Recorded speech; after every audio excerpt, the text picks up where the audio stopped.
Hey everyone! First things first, if you haven't watched my previous two videos, go back and make sure to watch those before you see this one. It's super important that you see them first, so click that card up in the corner, go play the game, and then come right back. As the title says, this is the answer video to the Two Truths and a Lie game, part 1 and 2 that we played last week. Be sure to tell me how you did in the comments below. Now let's get to those answers. The first round was about me. Surprisingly, majority of you got it right. The first option was true.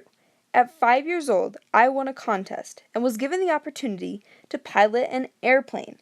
I flew the plane all around my hometown and it was super cool.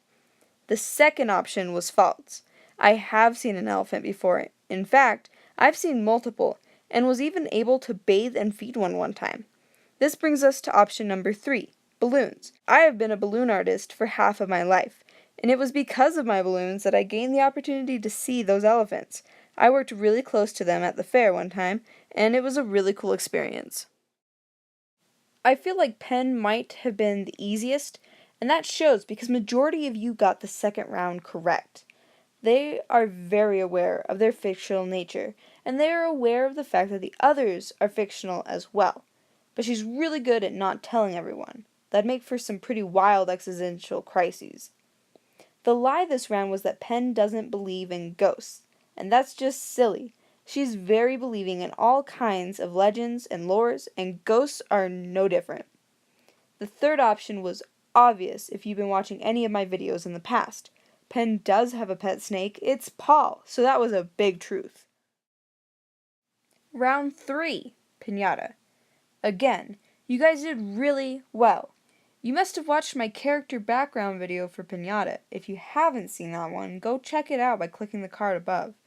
There I cover that Pinata was created by ancient beings, thousands of years ago, so that makes option 1 true.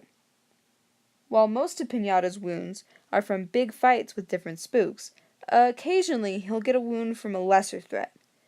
He once had a rat think his tail was really tasty and nibble off the tip.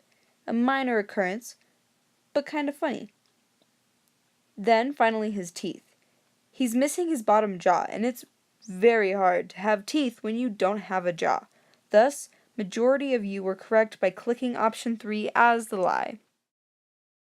Round Roxanne really seemed to trip y'all up. Most of you thought that number 2 was false, but the actual lie was number 1.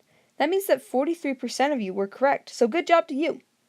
While Roxanne did graduate high school as a valedictorian, she never continued on to a university as she was originally planning. She instead ended up becoming a tattoo artist. That covers option 1 and 3. As for the option most that was the lie, Roxanne is in fact very short. She's a total of 4 feet and 8 inches, which, when compared to me, a 5 foot 7 inch woman, is quite a bit smaller, but I'm a bit taller than average. Whatever, my point is that yes, she is in fact a very short woman with the strength and determination to make up for it. Round 5, Gourmet. Looking at the results, we were doing better this round than last. 44% of you were correct. As Penn can testify, Gourmet is fantastic at stealing food. In fact, you can see some of her food protection tips in her How to Hide Food from Gourmet videos. The little kitty seems like he's got a meat-heavy diet, and while that's 100% true, he still loves to eat other kinds of foods, all kinds of foods, and breads are one of those kinds of foods. That leaves the lie to be number 3. Gourmet has a very simple mind. He's very primal in the sense of his thought process being very much along the lines of, will that kill me? Can I eat it? Where do I get my next meal? So deep conversations are not his specialty, and he'd much rather eat in silence than have to deal with philosophy. If you watched the character background speed paint for Bruin, there's a high chance that you did this one right. 68% of you did. Brew loves to go fishing. He loves the peace and the quiet of it. Sometimes you might find him making funny faces as he has fake arguments in his head. As for option 2, he wasn't a cheerleader in high school. He actually played football. He was in the games, not on the sidelines.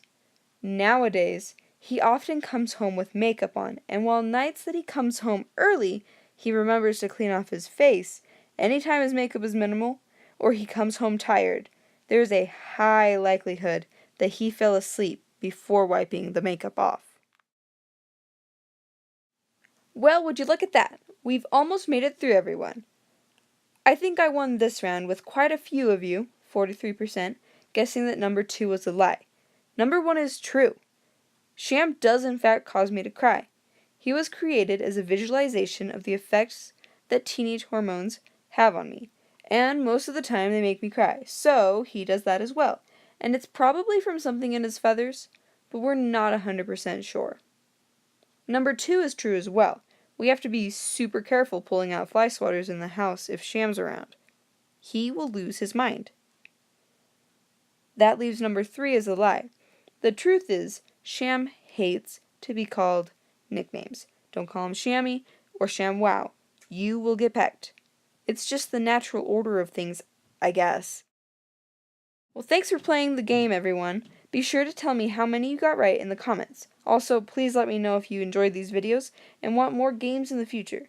They were pretty fun to make. So thanks for watching, and have a great week!